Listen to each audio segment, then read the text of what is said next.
Okay. Today we're at the Well, this is the Vernon Vernon T. Russell Water Treatment Plant in the town of Middleton. This is the Danvers Water Treatment Facility. We're in the parking lot and we're going to just span the area to see what's here, and we'll take a look at a view of the plant itself, and then we have a storage facility that their DPW is using. Hello.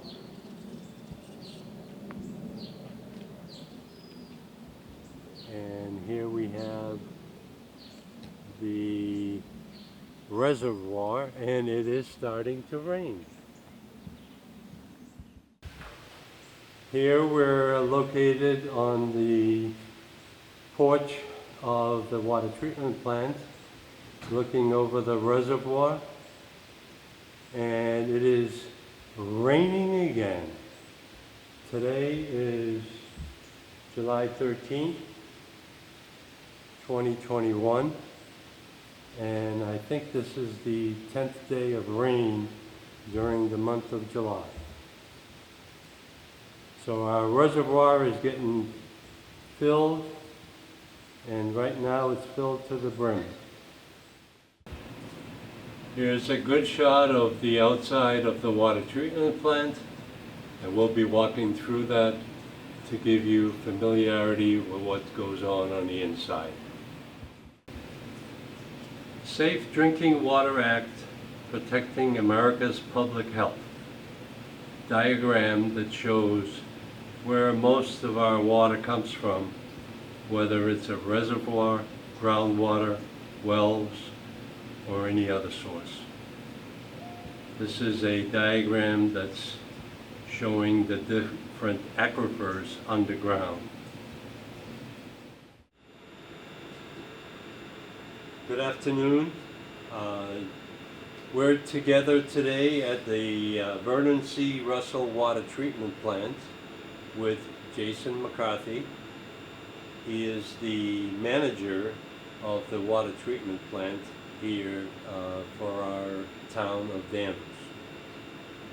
What I'd like to do is the address, because I had that question raised, is 30 Lake Street in Middleton, Massachusetts. That's correct. So the treatment plant is located, and the reservoir is located in Middleton, but is being used for the service provided to the town of Danvers. And Middleton. So the Danvers Water Treatment Plant is owned and operated by the town of Danvers. We are all employees of the town of Danvers, but the water supplied from this facility is for both Danvers and Middleton water departments. All right. So if I may, Jason, you've been very supportive in doing this public service message here. The water treatment plant manager oversees the distribution and treatment of water for 9,380 service connections, Roughly. plus or minus. On an annual basis, the plant treats approximately 1.176 billion gallons of water and operates a state-certified laboratory for water bacterial analysis and provides compliance for Safe Drinking Water Act per Safe Drinking Water Act regulations. Yes. The plant manager provides responses to concerns of private and commercial customers regarding water supply.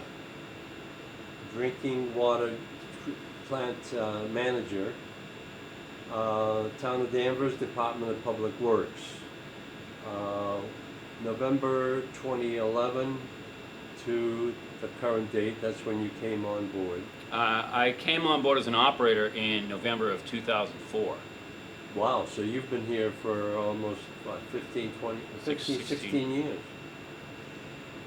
What I'd like you to do is just give me an idea, and I have the responsibilities, but I think, what are the qualifications of the manager of the water treatment plant? And what have you done in the past? So just to give us an idea of who you are, what you're doing here, and how long have you been here? Okay. This is the Danvers Water Treatment Facility is a grade 4 treatment facility on a scale of 1 to 4. The state of Massachusetts has license requirements from 1 to 4, and this is a grade 4. I have a grade 4 treatment license. I'm originally from the town of Danvers. I went to graduate Danvers High in 1990. I did 4 years in the United States Navy as a propulsion engineer. Did 2 tours in the Persian Gulf. I was stationed on a guided missile cruiser out of San Diego. So from there, I came back to Massachusetts and went to the Peterson School and got a license in power boiler operation. I went to work for United American Energy Corporation, operating cogeneration facilities in Lowell. And then from there, I got into wastewater as part of the job was a requirement. So I picked up a wastewater license for the town of Massachusetts, for the state of Massachusetts, and then moved to work for Earth Tech under. It was a facility at the MBTA maintenance facility in Somerville doing groundwater remediation, so I got wastewater training there. And then from there, I went to work for Weston and Sampson doing package treatment plant operation for municipal drinking water and wastewater. And then came full circle back to the town I came from as a water operator for Danvers, Mass. And I've been here ever since. And when the last treatment plant manager retired in 2011, I took over as manager. Thank you. That was very responsive to the responsibilities that you have here. You've built that up as a resume before you came here. So thank you very much. One of the things that I like to do is, and I will ask these questions, but I think I'm asking questions that I know the answers to. Okay. So what I have here is, when and why did the water treatment plant close in 2020? And I know the answers, but I just like to get that across to the general public. Yep, the Danvers Water Treatment Facility never really closed. We stayed in operation 7 days a week as a utility. We wanted to make sure that no matter what happened through this pandemic, as businesses and offices and schools closed for safety, water being an element of safety would be reliable and available for everyone without a second thought. So we never stopped. We kept right on business as usual. We did isolate operators here, so they worked in teams of 2. They went from a normal shift of 8 hours a day to 15 hours a day. So they would work as teams of 2 and not intermingle with other operators as a way to protect their health and safety while they came to work. So this is a water treatment, or the water supply is basically an essential operation that has to be done for the general public. Absolutely. Similar to providing electricity. All we do is send the water down the wires instead of pipes. Yeah. So thank you very much. I just wanted to get that across because there have been questions asked. The one thing is, all of the employees, we have how many employees during a normal week or month? There are 8 employees total here. There are 2 operators on every shift, 2 shifts a day, 7 days a week. And then in addition to those 8 operators, there is 6 operators. There are myself as a plant manager, and then Matt O'Boyle as a laboratory director, assistant plant manager. Thank you very much. And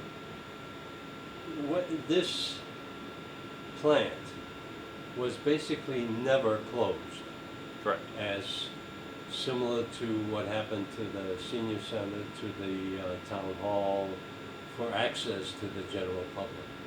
If anybody had any questions, they were always able to come in, either communicate through the phone or come to the site itself?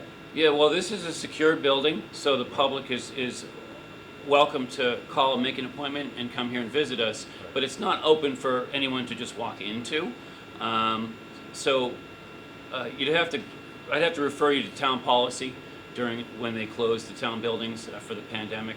And we followed suit as far as access to the public. But at no time during the pandemic had anyone requested access here. No tours were requested or anything like that. But Thank you. we are always available to communicate with the public and answer questions whenever necessary. Great, and I appreciate that. Now, what we like to do, and I have Mr. Toomey here with me, and John is waiting in the wings. What we're going to do is ask you, Mr. McCarthy, where and how does the water come from? What are the three bodies of water source that we have in Danvers? And just give us an overview of what this plant or what this system really does for the residents of Danvers. So the assets for the Danvers Water Department include 3 surface water sources, 2 groundwater sources, 2 treatment facilities. One is a surface water treatment facility, one is a groundwater treatment facility. Then there's another well which has an untreated source.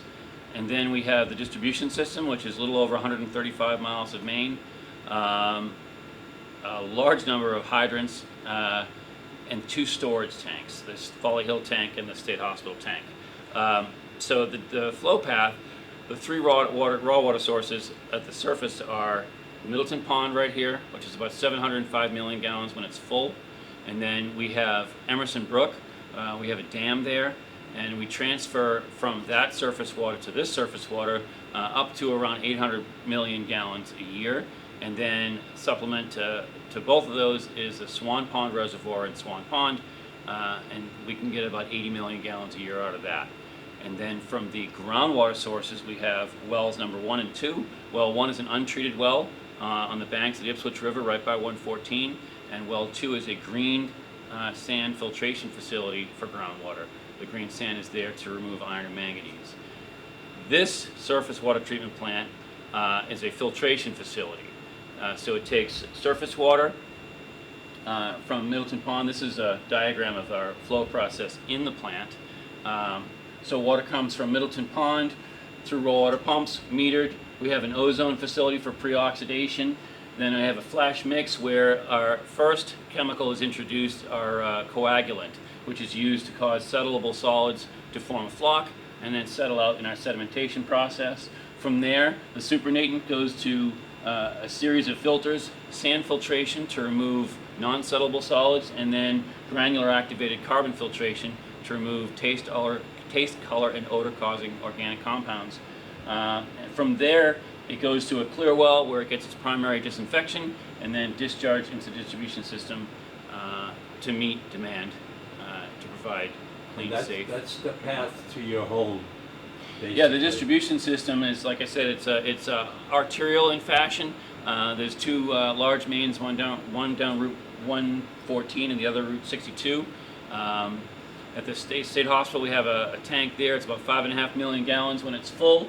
And then just on the other side of Route 128 by the Beverly line, there is a second tank, the Folly Hill tank. And those 2 provide fire protection and city water pressure when this plant is not running. This plant runs every day, but it doesn't run all day. We run 2 shifts a day, so we start around 6 a.m. We're done by around 9 o'clock at night on average.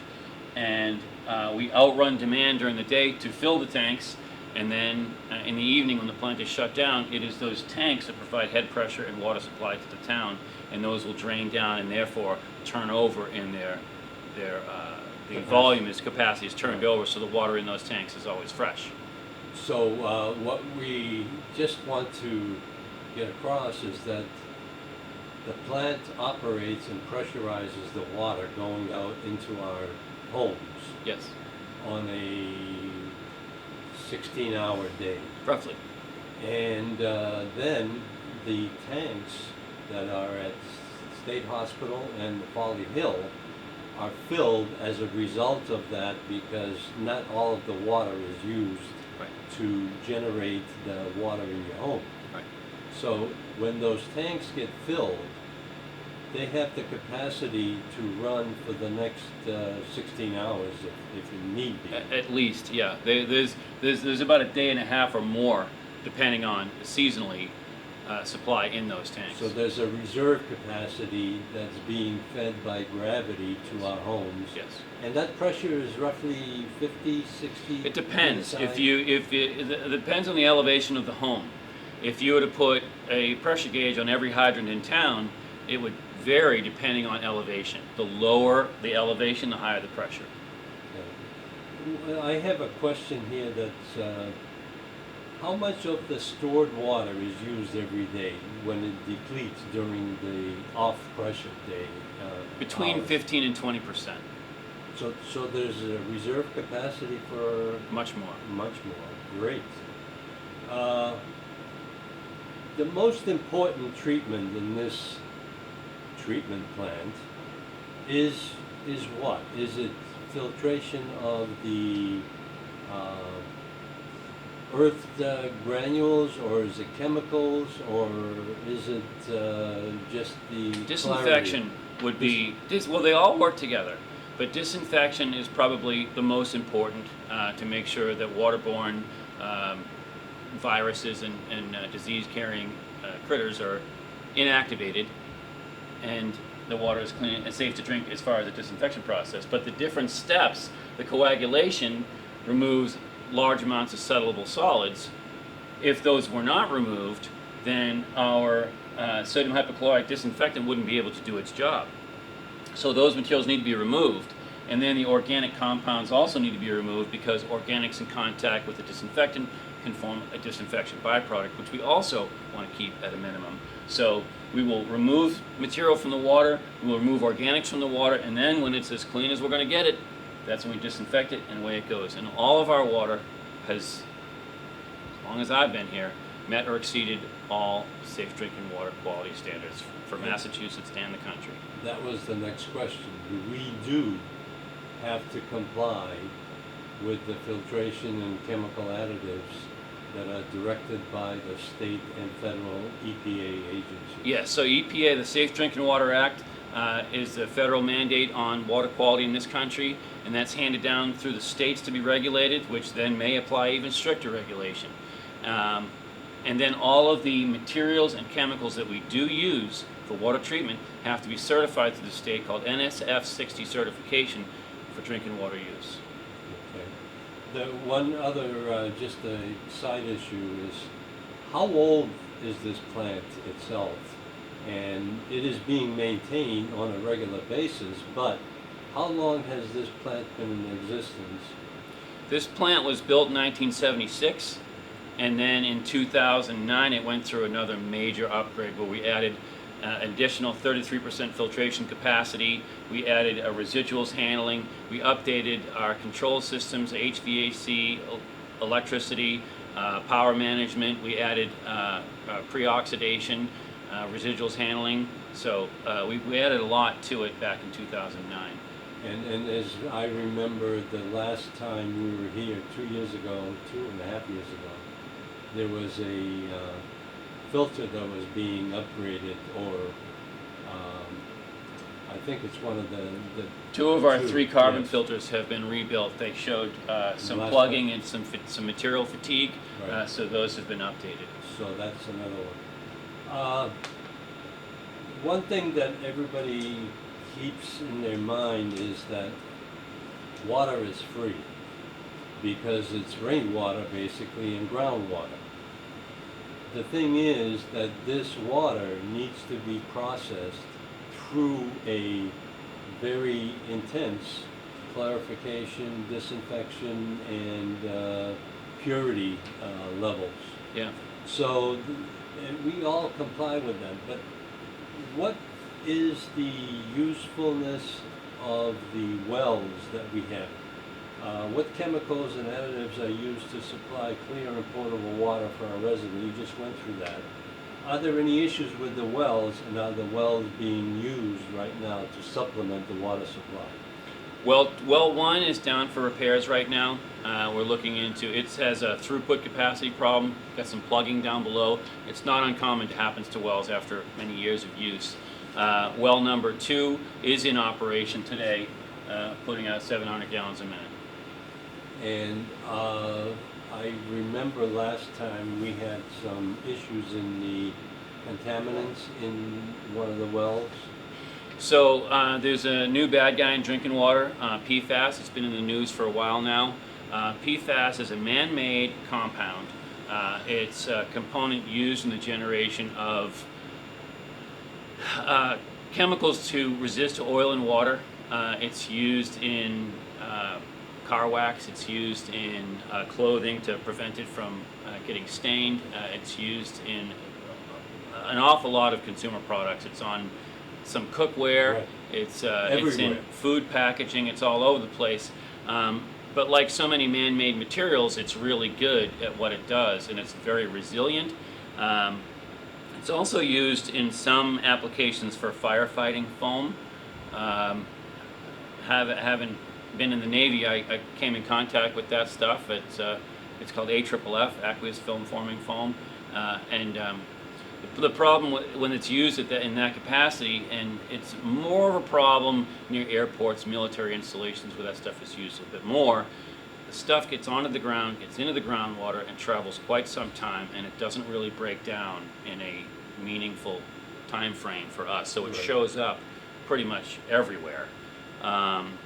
You can check that out. I'm not going to get too far into the science behind PFAS, but there's no place that they've looked and they haven't found it, and that's including inside of our own biologies. So we did find perfluoroalkyl compounds in the Ipswich River and in both wells. Now well 1 had a slightly higher elevation than well 2. Well 2's numbers were lower than the MCL for regulation. So we can run that well. Well 1, we're looking at what to do about its future. At the same time, this is still just discussion at this point about what we can do to bring the number of PFAS that we have found down to non-detectable. Now, the problem with PFAS at the levels that we're finding it is that we're looking in parts per trillion. So normally, for a lot of the things that we look at, we're looking at parts per million, which is a small enough number. Right. So parts per trillion, you're actually pushing up against the realm of what can be measured accurately in a laboratory. We certainly don't have the capacity to measure PFAS at that level here. We have to send that out to a third party.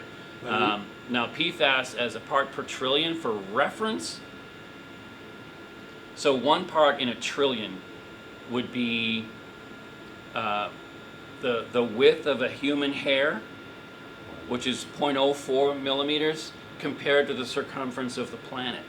So we're measuring down to less than 20, less than 5 in some cases, to find this compound. So it's very difficult to track and very difficult to locate its origin when it's showing up in trace amounts almost everywhere anyone looks. And that's been an issue when the last time we were here, is that the state was imposing a higher level of the particles that could be present. Yep. And nothing has changed on that, has it? Well, so the state was trying to come up with a regulation, a safe number, based on the toxicology that they had been studying on what that number should be. And while they were still working on that, and we knew we showed some trace amounts of PFAS in our wells, but the regulation had not been set yet, we didn't run the wells until we knew we were going to meet that regulation, which well 2 does. Well 1, again, we're looking at its future right now. Okay, the wells themselves have their own treatment system. Well 2 does. Well 2 does. Yeah, well 1's untreated, because the water, when that well was designed and built, meets Right. standard regulations at the time. But now with this PFAS coming in, it's takes a second look at this point. Okay, great. Thank you very much. The one question that everybody asks is, why do we flush the hydrants all the time and wasting all that water? That's a question, and the main delivers the water to the hydrants as well. So it's treated water. Yep. So all hydrants are the same treated water that's going to everyone's houses. Hydrant flushing is a maintenance process that a water distribution system will undergo to mitigate the accumulation of anything in the water that had precipitated out after treatment. Like I had mentioned earlier, we treat the water to drinking water standards. There's still trace amounts of minerals and metals in the water which are perfectly safe to drink, but as just like sediment in a river over years and millions of gallons of throughput, some deposits happen inside the pipes, and so flushing is a means to mitigate that accumulation. Okay. Do you know of any improvements that need to be made to the plant, or is that something that comes out at the end of the year when the budget is prepared? Well, just through general operation, as a team here, we will find things that we'd like to have improved, little things here and there. Many of it we just do ourselves as far as our operational process goes. A lot of upgrades were done back in 2009 to answer a lot of those questions. Recently, the transfers pumping systems from Emerson Brook and Swan Pond were both recently updated, so that's great. We're enjoying that now. The Folly Hill tank is getting a chlorine booster system in there to help us further equalize the distribution of treatment chemicals for disinfection in the system. A struggle for a long time was the fact that the distribution system is triangular shaped and all the treatment happens at one end. So the distribution of disinfectant was a little challenging. This will make that a little easier as we go. Well, that's been an issue for a while. Is that in operations yet, or? Not yet. It's still in the works. We're close to done on that. Okay. I have a note here, and we just talked about it, is water quality is reported every year. Do we see any chemistry issues now or in the near future Chemistry issues. as a result of the water quality? Because you're reporting certain number of particles of chemicals or additives that are done to the water. Yeah. And the report shows certain trace particles that are there. And how does the general public get a hold of this report? And that's done annually. So does the public have access to that, and how do they get it? Yes. So as a federal law, public water suppliers across the country are required to put an annual water quality report or consumer confidence report, whatever you want to call it, into the hands of every ratepayer and user in the system. And so ours is done annually, just like it's supposed to be, and it exists in digital form at the Danvers website, and in print form at at the business office, town hall, library, the senior center, engineering here at the plant, and perhaps a few others. But it does exist. You can get at it. It's online. The URL to reach the online version is also in your water bill, so it's right there. Or you could go to the Danvers website and get to it that way. Okay, it's no longer being mailed out like we're used to, and currently the town has made that decision that it's not going to be mailed out, it's going to be distributed electronically. Yeah, that switch from paper mailings to a digital content was kind of sweeping across the industry several years ago and supported by DEP. Okay, thank you very much. My last question, and I have several more, but it was about the chlorine injection, so we already covered that. One thing that we'd like to do is just go over the diagram from beginning when the water comes in to the time when the water goes into your home. Because what we'll do is get a quick tour through the water treatment building Yep. and the filtrations and the chemical additives and all that. And what I like to do is just to refresh everybody's memory of how this process goes, and then we'll look at the equipment itself. Okay. So, please. So again, the Middleton Pond is our primary source. We have supplemental sources that supply into it. They're not shown here. So coming into the plant, water is pumped from the plant, from the pond into the raw water pumps, metered, and then through an ozone contact system into rapid mix, where it gets its coagulant into sedimentation, so the coagulant can do its job by settling settleable solids and particulates. Then sand filtration for anything that didn't get caught there will get hung up in the sand. Then granular activated carbon filtration, which is an absorbent material to remove taste, color, and odor-causing compounds. And then finally into the clear well to get its primary disinfection. And primary disinfection is the water needs to be in contact with a disinfectant for a certain period of time under a certain pH, temperature, and flow rate to make sure that a mathematical equation is fulfilled for the inactivation of waterborne viruses. And then the finished water pumps will push the water out to the distribution system, to which then it goes to every home business that's tied into the system, and our storage tanks. Great, thank you very much. The one thing that I'd like to just ask as a last question, and this may not be on the program, but has the state in any way inflicted health issues in regard to the water as a result of the pandemic? No. So nothing was No. implemented as a result of the imposition of the regulations for staying at home or Well, state offices closed. well, they didn't have any activity then. They all went home and did their work from home too. Okay. State officials did. So no, there was no mandates for water quality or the supply thereof through the state. The water industry, however, through associations in Massachusetts, New England, and the country, supporting their operators, have reached out to educate, how can operators continue to go to work and do their job and protect themselves while they're doing the work that cannot stop. Right, and it's essential all the way. John, do you have any questions? All right, let's take a little break and then go through a quick tour through the plant.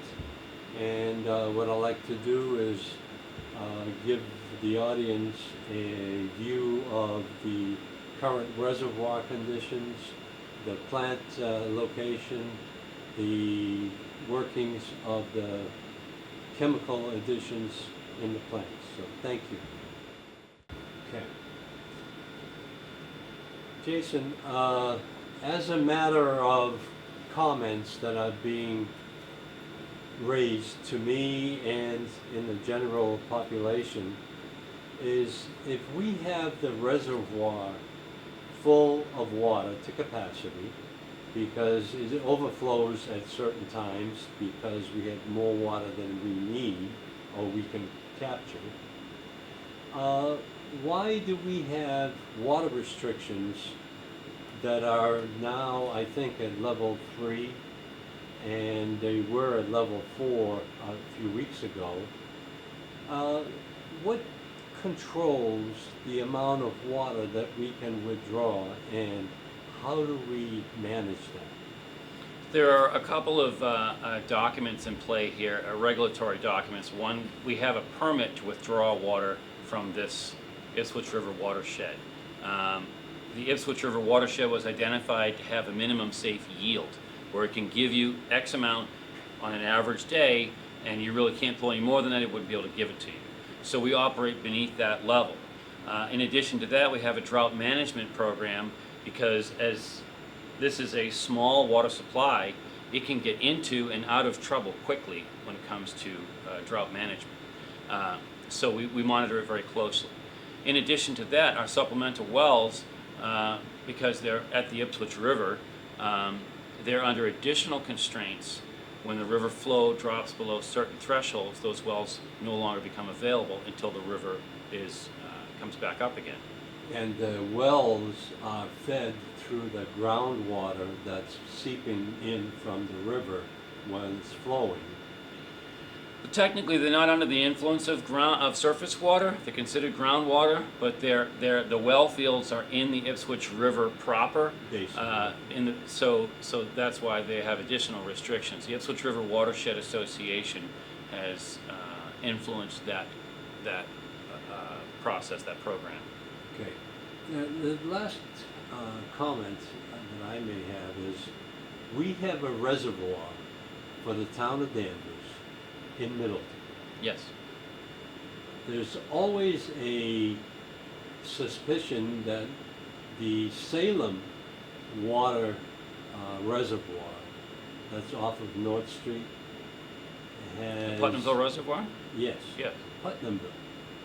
That is not dedicated to the town of Danvers at all. That's correct. It is for Salem, and they rarely use it. I can't speak to how much they draw from it. Where water sources were determined were a long time ago. Circumstances were different at that time. This water supply was man-made originally back in 1876. A lot has changed between now and then, Right. and I don't think the Putnamville Reservoir was there in 1876. No. So I think the Putnamville Reservoir was created to supply backup water, and I do not know the details specifically for the Salem Beverly water supply. All right. Thank you very much, and let's go on the tour, and we'll take a look at the plant itself. Here we are with Jason McCarthy and the Vernon C. Russell water treatment plant.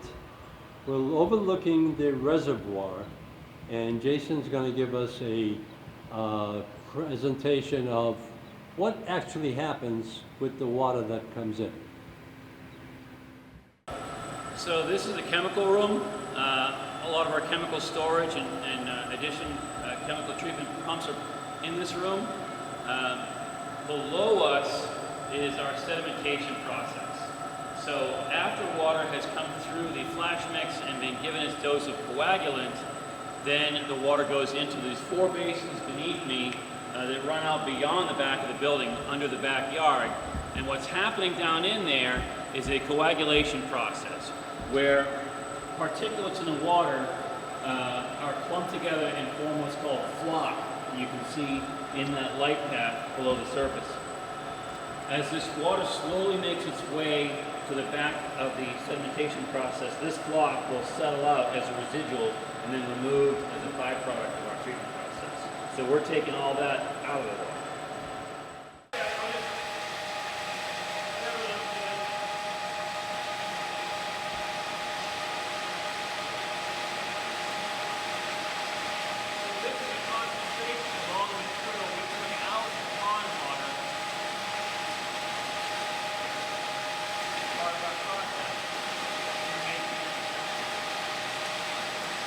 This is done 3-4 times a day.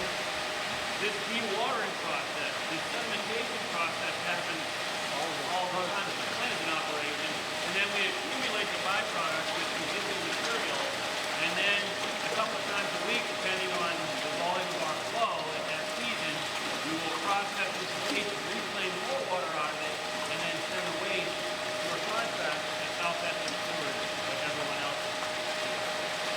This basically consists of water, waste that's Concentrated organic material from the pond. And we took all this out.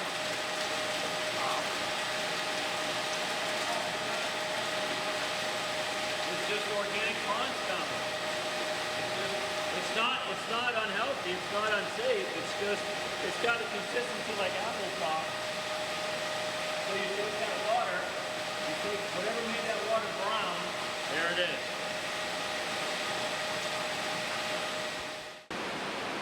Go. So, through the process, after our sedimentation process, the water enters the filtration step, starting with 3 sand filters we have right here.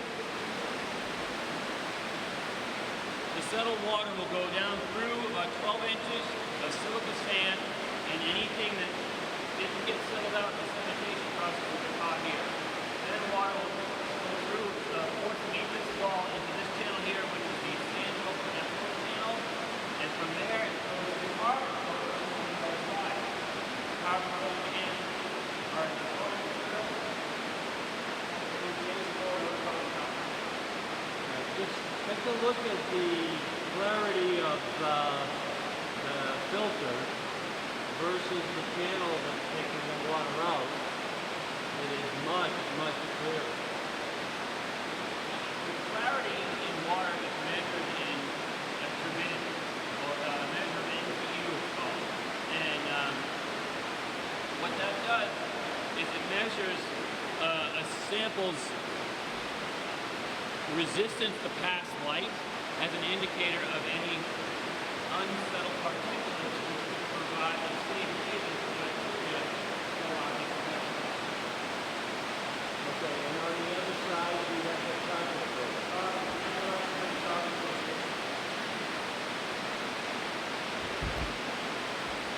And on this side the water gets to the point where it's almost really It's clear and has not been disinfected that occurs in the fluid. these are the 2 carbon filters that were upgraded or They were rebuilt. Rebuilt. We had some material fatigue after many years of use, and so the underframe, floor space have all been replaced, and the fire has been installed, and things are good.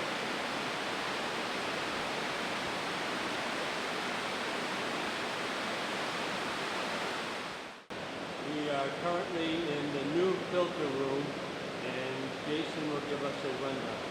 So in the 2009 and 2011 upgrades, we added filtration capacity. We added a 3rd sand filter and a 3rd carbon filter, and they are ABW filters, and they're fashioned after the same design and specifications, including the manufacturer of the original filters. So we like to call them carbon copies. And these are run 16 hours a day, just like the others. Yeah, it's all one system. It's just an extension of one system. Is the capacity increased because you added these? The plant's operational filtration capacity has increased. It went from about 5 MGD to over 7.5 million gallons per day. Thank you. Here we are in the laboratory and we're overlooking the reservoir, and we have Jason going to give us a rundown of what happens here. This is the Danvers Water Treatment Plant Laboratory. It is a state-certified lab for bacterial analysis. We use this laboratory every day to verify the efficacy of each individual treatment process step. So we have pH meters, turbidimeters, fluoride analyzers, and photospectrometers, which measure the color in the presence of certain compounds to make sure that each step is performing the way it's supposed to. And then we do our own bacterial analysis in the distribution system every week, and we report those findings to the state directly.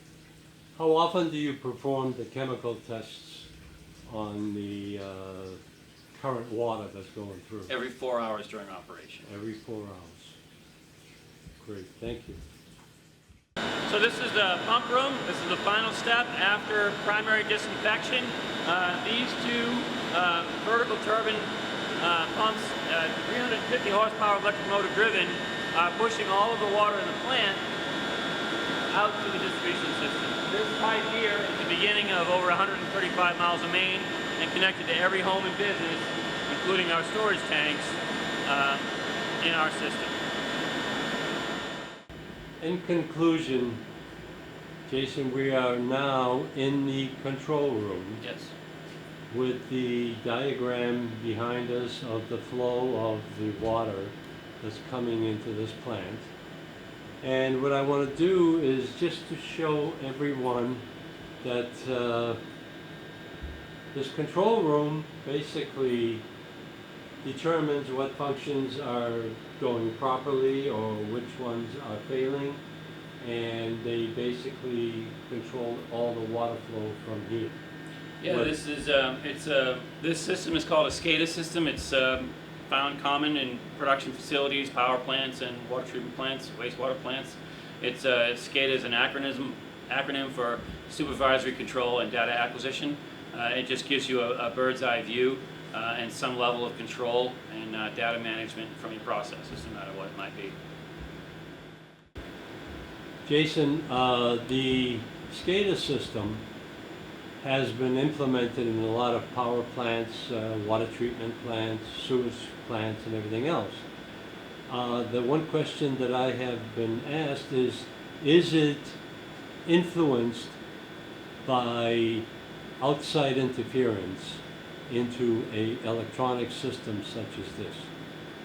When this facility was constructed, that issue was brought up and how to proceed cautiously and safely, and so through its design and construction, this SCADA system isn't connected to the internet in any way. All contact through it is local. So local controls, that's what we have. Well, Jason McCarthy, the water treatment plant looks great. Thank you very much for participating in this public service message. We just wanted to get across to the public that we have safe water and we have water coming into our homes. Yes. So thank you very much. And thank you, John, for being here with me. We appreciate it. You have anything to say? Nope. Boy, Jason, you've done such a great job that we have no further questions, and hopefully we'll get this thing together and get it on the air very soon. Great, thanks. Thank you.